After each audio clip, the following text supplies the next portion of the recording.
We're in the mountains in Europe, where there are forests and meadows, and a 27-kilometre tunnel that scientists shoot lasers in. It's CERN, and it cost billions to build, and it's just about to be brought to a halt by a bird with a baguette. I'm Dr. Anne Jones, and in my new series for What the Duck, I'm taking on Nature's Most Wanted, the animals that end up on the wrong side of the law. Find What the Duck on ABC Listen or wherever you get your podcasts. ABC Listen. Podcasts, radio, news, music and more.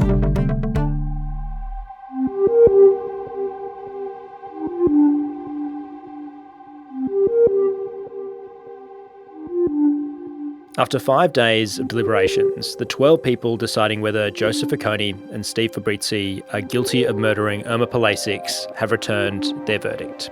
I'm Stephen Stockwell. This is episode 11 of the case of the two intruders.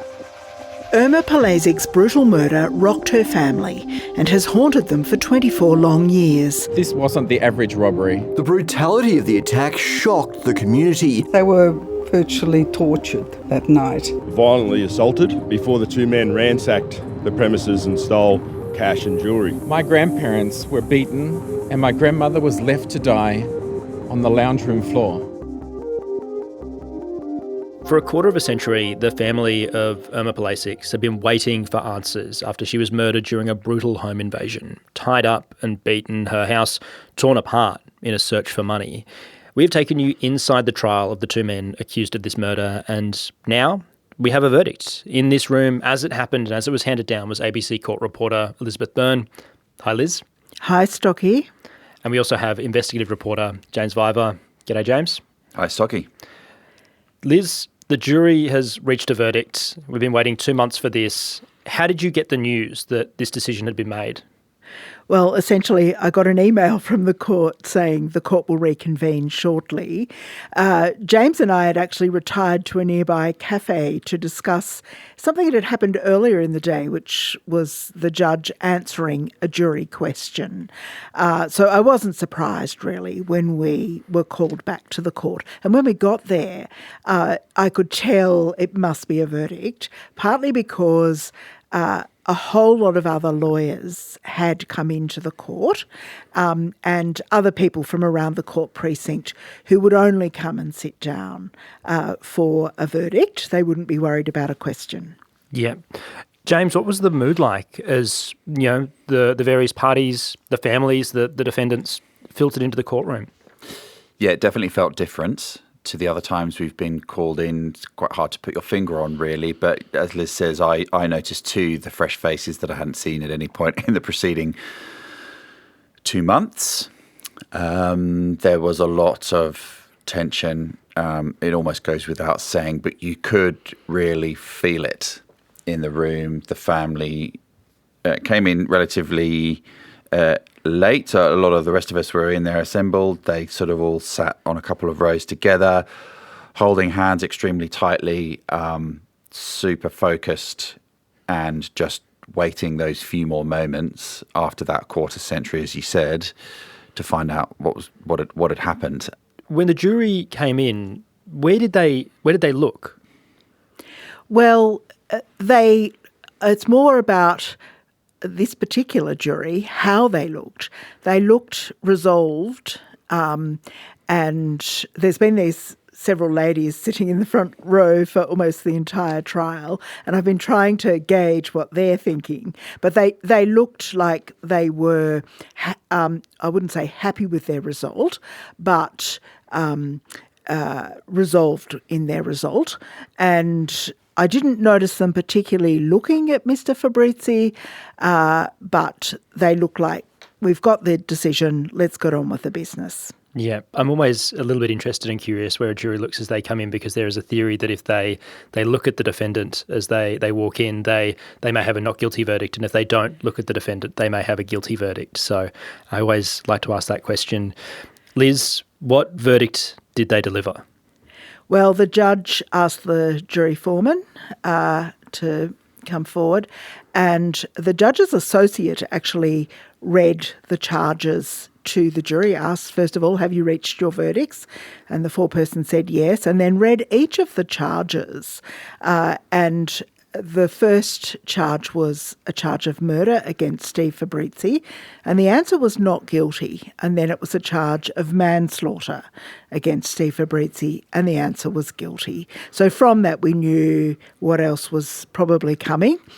So Joseph Vekony also guilty of manslaughter, and then, of course, the raft of other charges. In addition to that, Joseph Vekony was found guilty of 2 charges related to the 1998 incident at Irma Palasics' former home in Canberra, and that included an assault on Irma Palasics. So there were quite a few guilty findings, but a lot of those alternative charges they didn't even go into. They were found guilty of everything.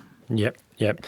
James, what was the reaction in the courtroom as, it was announced that Steve Fabriczy and Joseph Vekony guilty of the manslaughter of Irma Palasics? There was a moment when John Makita, who has been the figurehead of the Who Killed Irma campaign, the grandson of Irma, when he must have been holding his breath when everything started, as Liz described. And when they said guilty to manslaughter, I just heard this massive exhalation of breath that felt like it had been in there for the last 26 years. Not biologically possible, but that's how it felt. And he was sat there with his wife and his 2 daughters, and they were just sort of, as I said before, holding hands so tightly that their knuckles had gone white.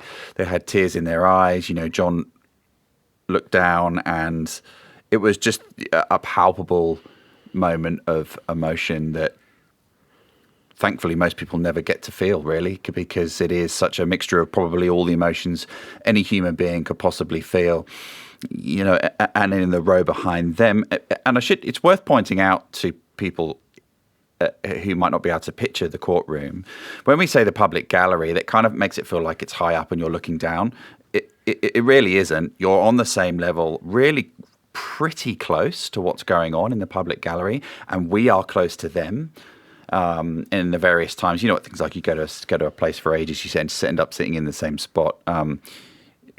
You're close enough. You can reach out and touch the family. You talk to them every day, and you get to know them just a little bit. And there were 2 rows of the family there, sisters and brothers and relatives, and and so on. There was a moment I'm frantically taking notes, and I just sort of am trying to look over and observe what they're doing while sort of being respectful.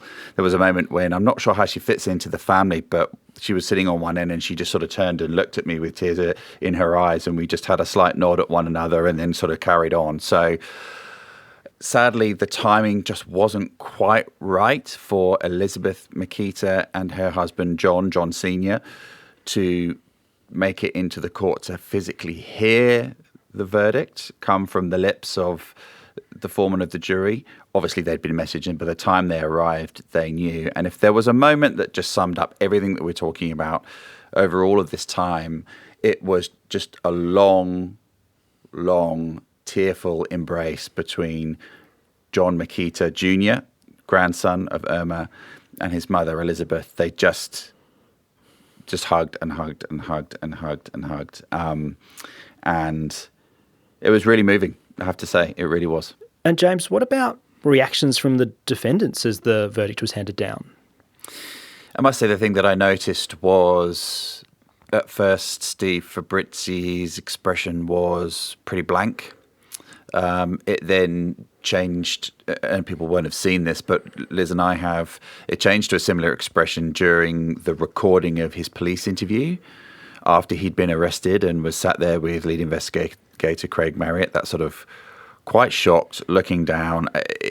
As you might expect, his face continued to darken. I thought he was on the verge of tears at one point. Hard to know when you don't know someone personally, but as I mentioned, we sit quite close to really everything in that particular courtroom. And so that was the thing that stuck with me, perhaps, as the reality of what had happened sunk in those first few seconds in the rest of his life. Yeah, absolutely. I'm wondering, with this verdict, Steve Fabriczy and Joseph Vekony were on trial for murder the option of manslaughter was given to the jury. Do we know why they ended up at that decision of manslaughter and not murder? Well, they can never tell us because they'd be breaking the law. But manslaughter is the statutory alternative to murder, and it was an option given to them. It has obviously a lesser penalty, but that's all we can tell you about that, really. But as I said to you before, they seem fairly resolved on that result. How does the family feel about that result, it being manslaughter and not murder? Well, I wondered that question myself, but they said they'd had this question for 26 years, who killed Irma? And John said to me later, well, now we know. And outside, he was really quite passionate about what had happened. It's 26 long years. 26 years that we've waited for justice for Irma and Gregor. Our family is today overwhelmed with relief and gratitude as those responsible have now been held accountable. Irma and Gregor did not deserve what was done to them on that horrific night in November 1999. A bashing so brutal and with such devastating consequences. Irma was so much more than a victim. She was our mum, our grandmother, our sister, and our friend. And Gregor was a gentle, loving husband and a grandfather who cared deeply for his family, for our family. But he was forever altered after beloved Irma's death. Nothing will ever bring Irma back or undo the pain of that night. But our family can today rest knowing that we now know who killed Irma. And Elizabeth also, she wasn't sure she was going to speak, and then she mustered up the courage to do so. And I'm so glad that she did, because I have to say, in covering this, and we can't talk about it while the jury's there, but now that we have a verdict, we can, of course. In covering this trial over the last few weeks, what I have been wondering about is just how they've had the resilience to live with what happened to their parents, and specifically Elizabeth and her mother, and to sort of think in the darker moments in the middle of the night how she must have thought about what happened and what might have gone through her mother's thoughts in her final moments, and just the shock of it all. And it was really, again, quite moving to hear her describe exactly the way in which she has lived with the mental imagery, let alone the pain of it all over these last 26 years. It's been extremely hard. I try to put it in the back of my head constantly, but I keep seeing Mum getting bashed, and her feelings of terror, hurt, confusion. I can't get it out of my head. I don't think I ever will get that out of my head. And I'm not upset about that it was manslaughter, because I don't think they'll outlive their life. That's Elizabeth Makita, Irma Palasics' daughter.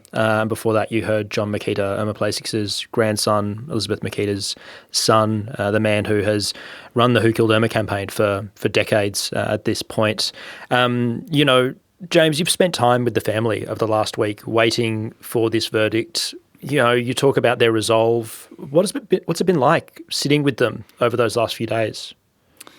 Hard to say, really. As a journalist, you have to try and calibrate in any given situation where the line is in terms of doing your job and being respectful. It's quite a hard one to figure out, to be quite honest with you. And I've been doing this a long time, not as long as Liz. She's the doyenne of court reporting, but I've been in this trade, if you like, for a long time. I found this quite a hard one to work out. I have to say, they're so nice. They were so friendly, and we're always up for a chat and a joke and to have a bit of banter. And, even in the press conference, if we may just take a small bouquet on ourselves, thanked the press for all of the coverage of Who Killed Irma as a, TM, as a campaign over the years. And so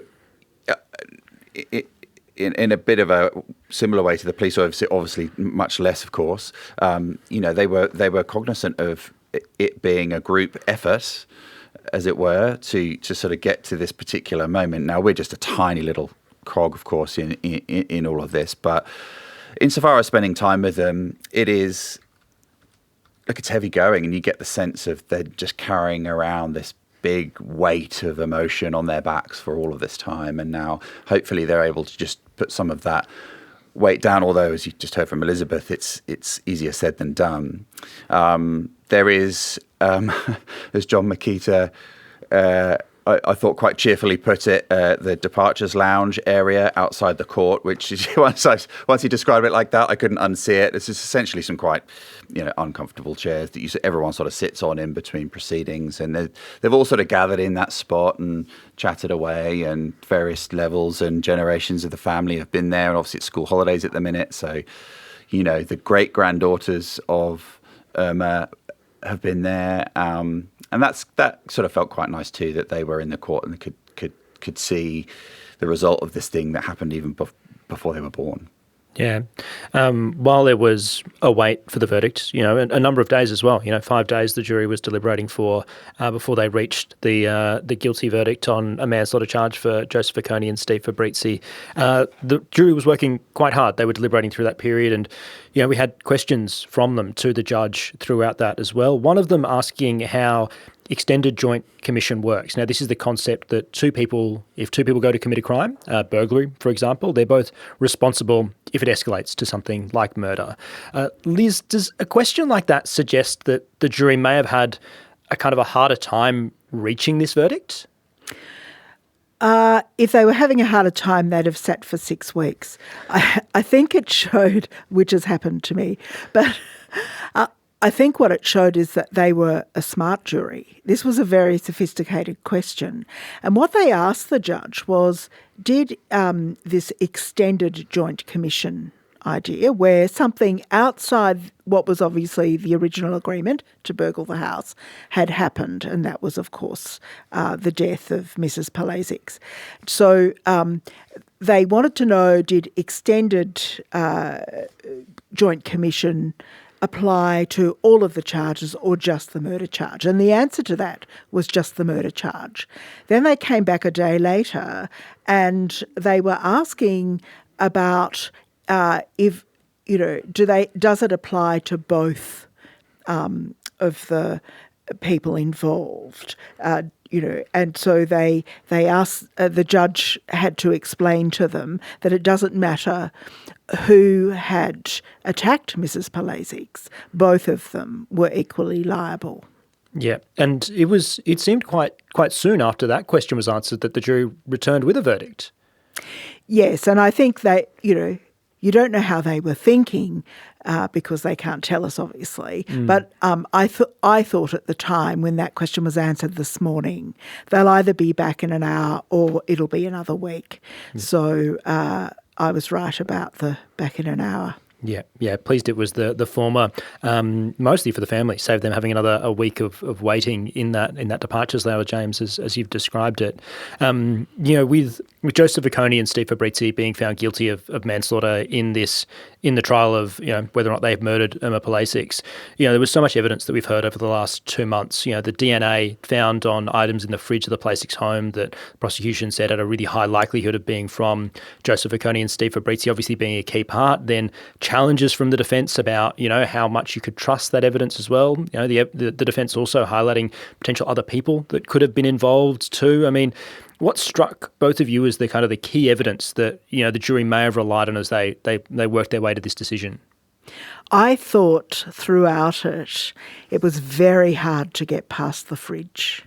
That DNA evidence was very compelling, regardless of if there might have been contamination of other things or small mistakes made or some other mistakes. But it was very hard to get past that because the key question the jury had to answer before it began to think about whether they'd done it was putting them both in the house. And if they accepted that evidence, it put them both in the house. As Travis Jackson said, critically of the investigation, it was DNA or bust.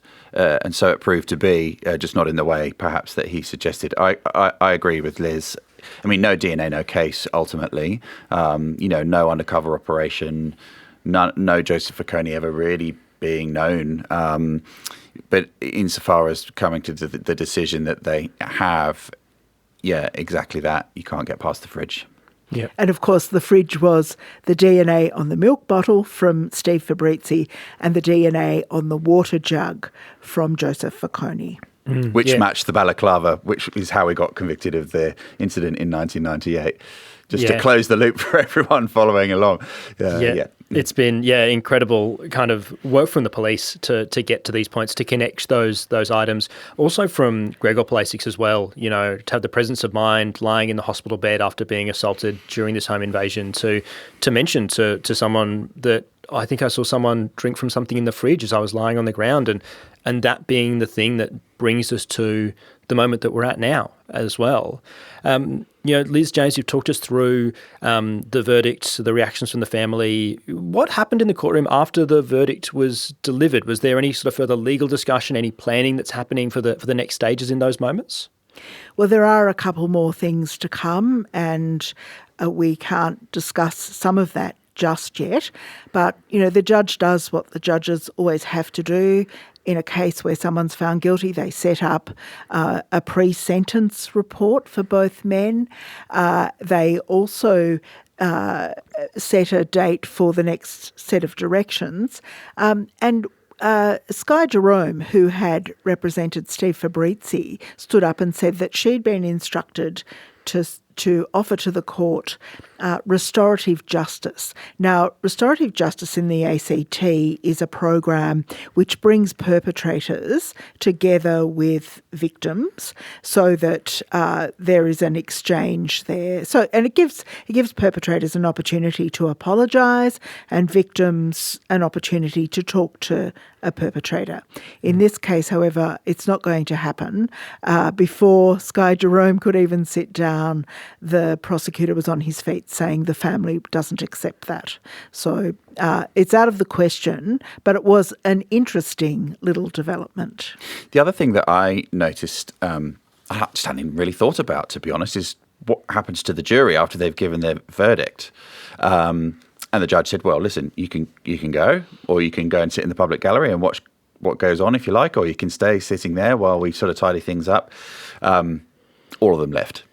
I think they were ready to, clearly they were ready to go. On a human level, it must be quite awkward sitting there, with the defendants, the accused and the family and all of that. And as the judge said, as Justice Mossop said, it is a burden on with the greatest respect, lay people, and he marked on the service that they had carried out and thanked them for it and all of those things. So, but off they went, and fair enough too. Yeah. Liz, what happens now? Do we work towards sentencing? How does the process from here work? Yes, we will work towards sentencing. So, of course, there's the pre-sentence report.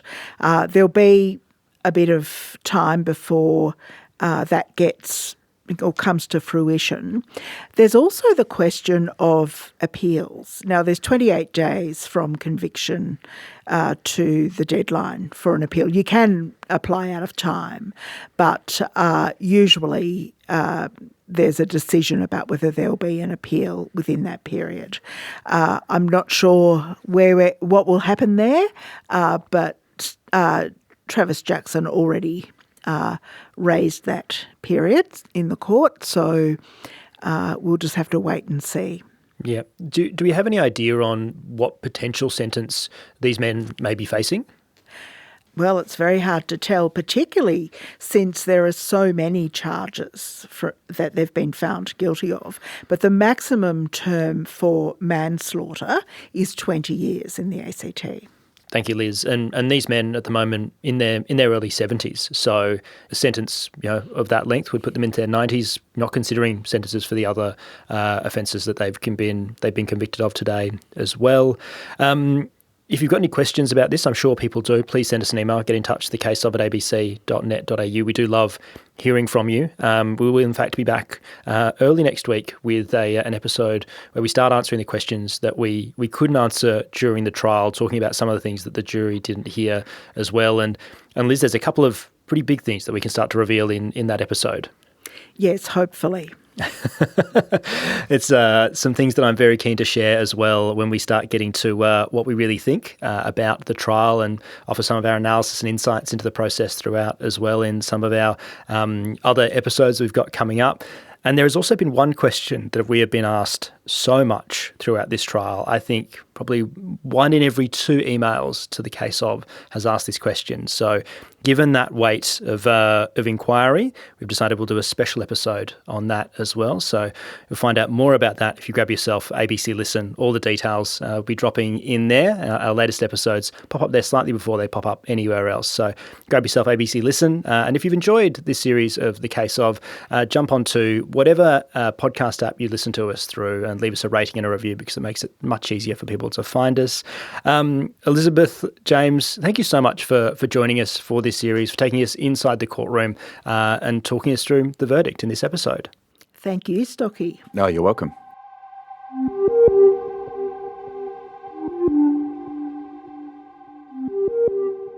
The Case of the Two Intruders is produced by ABC Audio Studios and ABC News. It's reported by Elizabeth Byrne and James Vyver and presented by me, Stephen Stockwell.